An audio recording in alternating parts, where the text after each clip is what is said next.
Okay, everyone. Welcome back to History of Performance for Twelfth Night, Day 2. So I first want to say before I kind of start the lesson that based on some of the questions that you asked me in the last session, I've done some hunting and looking around and have found a few materials for you guys that might be of interest. So I'm sending those along to Kirsten in a separate email, and then she can share those things with you as they become relevant, so today or even later on in the program. The purpose of today's lesson is to talk about the history of performances of Twelfth Night from the original one. So we talked a little bit about the original one last time. Now we're going to talk about performances that happened later. Now, this is kind of a very quick survey of performances that happened in London. So obviously, and there's a few others that didn't happen in London, but maybe in the US. But obviously, there are tons of other performances that I'm not going to mention today, particularly in the 20th century, and lots of international performances that I won't be going into. So there's a lot of interesting stuff that happened, particularly in the 20th century in Asia, in performances of Shakespeare. There are also notable performances of Twelfth Night that happened in Germany during the 19th century and 20th century and across Europe. There's lots of different adaptations that were done in different languages and things like that. I won't be going into those things, but it doesn't mean that they don't exist if those are of interest to you. This is more of sort of a standardized stage performance history across sort of the most popular theaters in London and the earliest theaters that we know where this play was performed. So I'm going to start in the 17th century still, but this is after the interregnum. So that's the period of about 40 years when theaters in London were closed because Oliver Cromwell was in power and he was a Puritan and theater was bad. So the theaters were closed throughout the interregnum and then finally reopened in about in the late 1600s. And there's a man called Samuel Pepys. His name looks like it would be pronounced like Pepe's, but it is actually pronounced Pepys. And he actually kept a diary of all of the theater that he went to. He was an avid theater goer, and we still have his diaries. And so he records a lot of these post-interregnum restoration stage performances. He hated Twelfth Night, which I think is really interesting because it doesn't just show us his opinion, but it also shows us maybe the way in which it was staged, and he is responding to that. So he saw it 3 different times despite not really liking it. And the first time was in September of 1661, and you have this quote on your handout, but I'll read it to you. He said, "I observed at the opera," and by that he just means the theater building itself, which also sometimes there were operatic performances. So it wasn't actually an opera, it was the stage play of Twelfth Night, at least in some form. So I observe at the opera, meaning the Duke of York's theater, a new play, Twelfth Night, was acted there, and the king, Charles II, so the actual King of England, was present the night that Pepys was there. So I, against my own mind and resolution, could not forbear to go in, which did make the play seem a burthen to me, and I took no pleasure in it at all. So he seems to, at least in this quote, just tell us that he didn't really want to go, but because the king was there, he kind of had to. That doesn't really tell us a whole lot about the play. His other reviews tell us just a little bit more about how the play was performed. So 2 years later, after dinner to the Duke's house, I saw Twelfth Night acted well, though it be but a silly play and not related to the name or day. So he found it to be very silly, and he was a little bit annoyed that it was called Twelfth Night, but then didn't really seem to be related to that festivity of Twelfth Night like we talked about last time. At the 12 days of Christmas, that final 12th day, which would sit about January 6th. He didn't find that it was relevant to that day at all, and so that sort of bothered him. And I think his use of the word silly here is very interesting.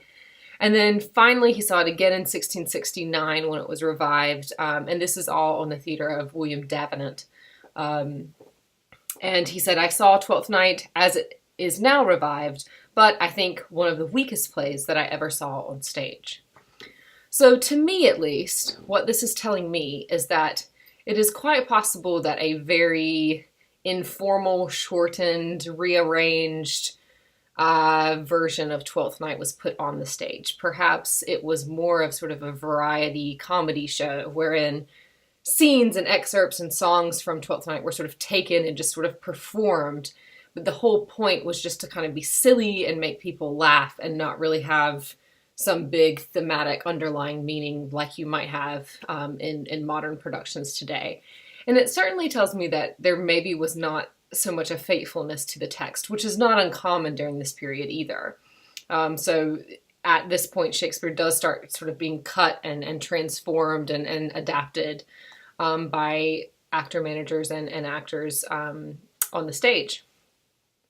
So unfortunately, Pepys's review, though, these reviews, even though they're negative, they do show us that the style of the play was just simply not popular during this time, and it really sort of revved up against or knocked against the neoclassical taste of the period. So it just wasn't really popular. It just wasn't really what people wanted to see on the stage. So because it wasn't popular and it wasn't what people wanted to see, that of course means that it fell out of being performed for many, many years. So basically we don't have hardly any records at all of it being performed in the early 1700s up until 1741. There are a few exceptions to this, but the performances are very short, or it was an extremely adapted version of the play, or something like that, and again, not well received. However, that all changed in 1741 when a guy named Charles Macklin successfully revived the play at Drury Lane Theatre, which is one of the main two theatres in London that could play Shakespeare. There was lots of licensing and things. That's quite boring, but there's lots of licensing laws and things that meant that only two theatres in London at this time could play the plays of Shakespeare, or do the plays of Shakespeare. So Macklin was very successful in his portrayal of Malvolio. It's notable that the year before he was very successful in his portrayal of Shylock. So Macklin was very good at doing sort of outcast characters. He made Malvolio quite villainous as well as Shylock. He also was known for his portrayal of Macbeth and a few other leading roles. And so it really was, people came to see Macklin as Malvolio, maybe not necessarily the play. Hannah Pritchard played Viola, and she's one of the first major female actresses that played Viola. Of course, Viola would have been played as a female starting in the interregnum in the 1660s, 70s. Before then, of course, would have been played by a young boy, likely in the company. So we have Macklin's performance, and that basically is really the only notable 18th century performance. But that bleeds into our 19th century, and in the 19th century, Twelfth Night gains its popularity and really kind of explodes. But there's a few things to know about 19th century theater before we go into this. So in the 19th century, spectacle. If you've ever seen Moulin Rouge, of course that's set in the 1920s, but it's the same idea. The more spectacular theater that we can put on the stage, shows, lights, explosions, pyrotechnics, big set designs, extremely lavish and elaborate. When you think of 19th century theater, particularly how they staged Shakespeare, that's what you're thinking of. So they also had this aspect to their productions, which was all about historical realism. So they would spend quite a lot of time researching, okay, if this play is set in Italy, then I'm going to research everything that I know about that time period in Italy, and we're going to try to portray Italy as it was during that time period as exactly as it was. Not so much how we do theater now. We have lots of symbolism and things like that, but historical realism, sometimes called archaeological realism because of the amount of research that they did, was the predominant trend in the 19th century. So again, lots of other productions that I'm not going to mention, but these are some of the most notable ones in the 19th century for you to sort of note. 1820, this is one of my favorites. A guy named Frederick Reynolds, he did quite a few of sort of operatic-ish versions of Shakespeare on the stage. he staged a very controversial sort of collaboration Twelfth Night. And he pulled in songs and duets and glees and choruses and all sorts of other things from other plays, from the sonnets. He just sort of took texts that he liked and sort of mashed them together and then called it Twelfth Night just because it had a few earmarkers of what Twelfth Night might look like to us. So it may have contained the characters of Malvolio or Viola or Livia or what have you. But mostly it was sort of this variety show again of songs and dances. I think very reflective of how it was staged probably in the 1660s when Samuel Pepys was writing his reviews. This was a controversial production. Some people loved it. A lot of people hated it, particularly people who were all about sort of, let's get back to Shakespeare, let's get back to the actual text that we have, would have been very much against something like this because it's saying basically like, I'm going to do whatever I want and just pull from any Shakespeare play that suits my fancy. Again, when you're thinking about productions like this, it's all about trying to be as spectacular as possible, entertainment, comedy in sort of its purest sense, probably a lot of slapstick humor and things like that. And really just meant to sort of reflect this variety show where it doesn't really matter what order things go in, and you can just have this song thrown in here and this song thrown in here, and everyone will be happy. So we do have some surviving music from Frederick Reynolds' production. I am trying to find a full copy, digital copy for you so that you can kind of see what songs he chose to bring in. He had done the same thing to the Comedy of Errors the year before. So this also, again, was sort of just this trend that Reynolds himself was following. But significantly, it includes tons and tons of music, some that's mentioned in Twelfth Night, some that isn't. So the first person really to say like, hold on, let's at least in some way restore Shakespeare's text was Charles Kean. Kean started a movement at the Princess's Theatre in London in 1850 where he wanted to stage Shakespeare as spectacular but also as historically accurate, at least based on his information that he had, as possible. And he actually chose Twelfth Night as the play to start this project. So very much like Vinter Shakespeare starting with Twelfth Night, so did Charles Kean's movement at the Princess's Theatre in the 1850s. So he staged Twelfth Night, and I think it's really significant that he chooses this play to start this movement. It's quite possible because of the amount of music that's in the play, because music in and of itself is going to require spectacle. And if Kean's ultimate goal was just to create this production where spectacle just takes over and just wows everyone, then Twelfth Night is a really fantastic choice because there's so many spaces and places where you can do that within this play. He would go on through 1859 staging lots and lots and lots of Shakespeare plays in the same style. And so like me personally, I've done quite a lot of research on historical plays that he staged like Henry VIII and King John. 1884, a man named Henry Irving, first Shakespearean actor, first actor, period, to ever be knighted by the Queen, decides to stage Twelfth Night, and he actually cut all of the music. So usually Irving sort of followed in the vein of Kean in terms of his set designs and wanting things to be spectacular, wanting things to be historically accurate. But he said, you know what, let's get rid of these songs because I just want to focus on the lavishness of set design and locale. So really positioning the play within a historical version of Illyria, okay? So really evoking a lot of Italian and sometimes Spanish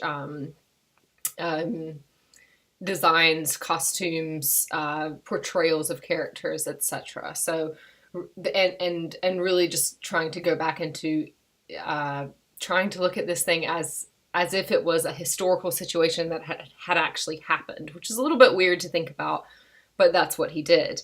So he had a set designer called Hawes Craven, that was his real name, And he painted 16 lavish sets. And when I say painted, I mean these are huge, gigantic canvases,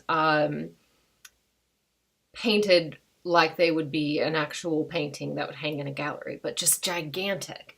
And then as well, designs where actual like archaeological building is going on the stage, so that you have like actual steps and like an actual sort of parapet or tower and things like that. So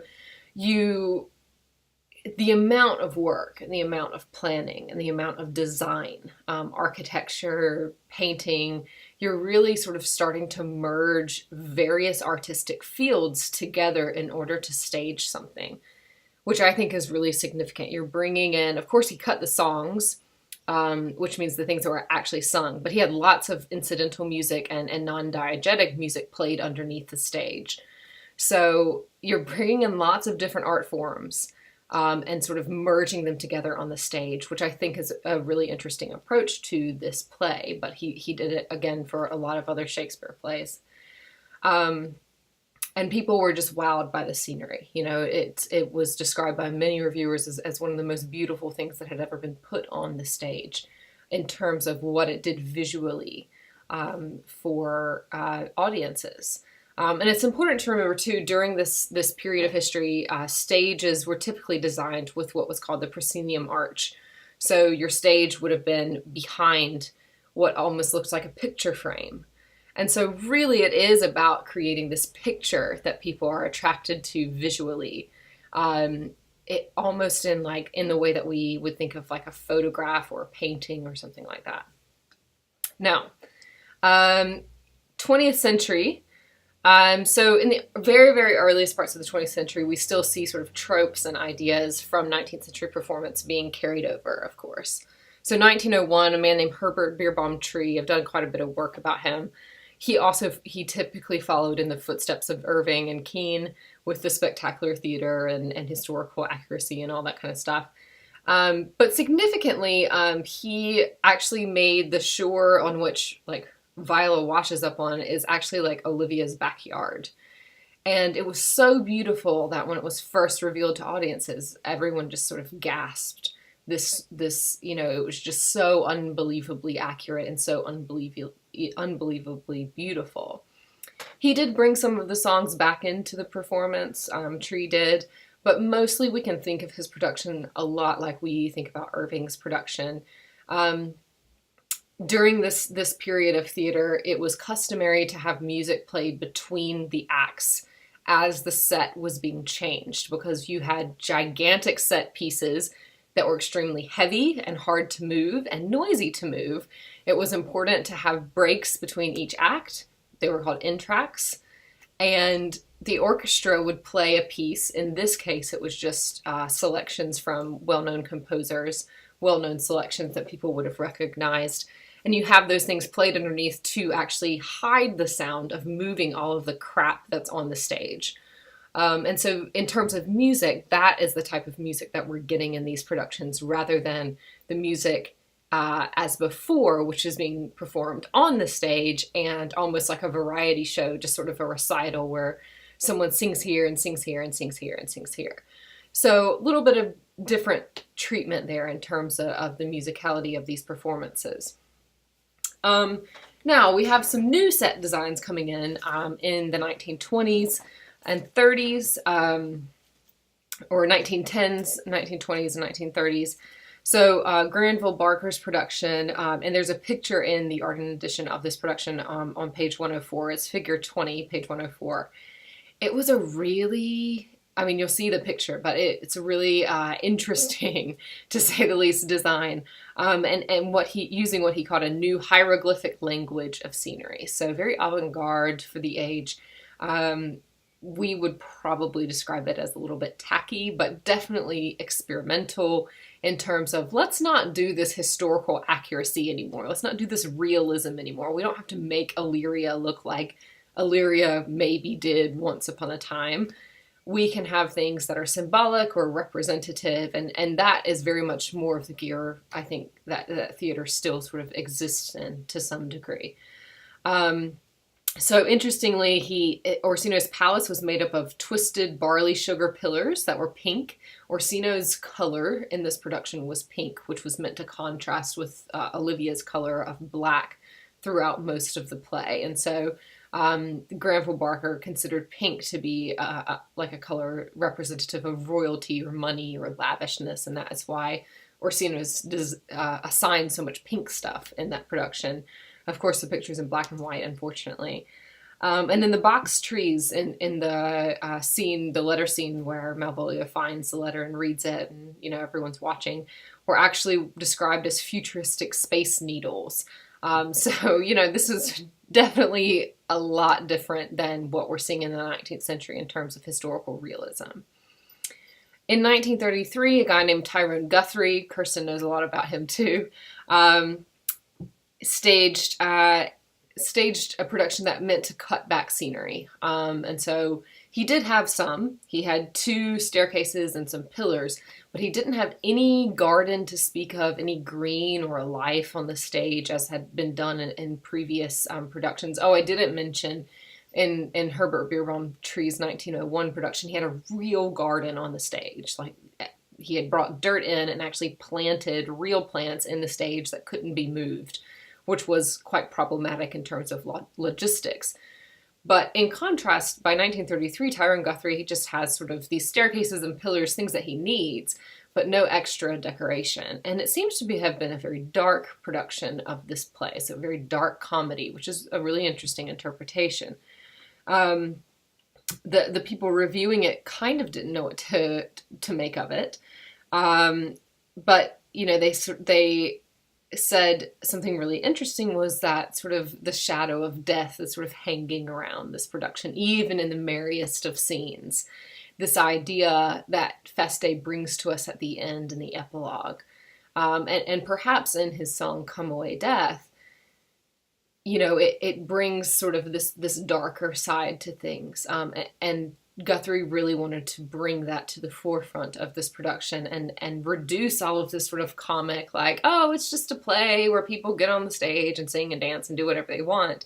Guthrie kind of dialed that back a little bit and was like, no, let's actually look at this.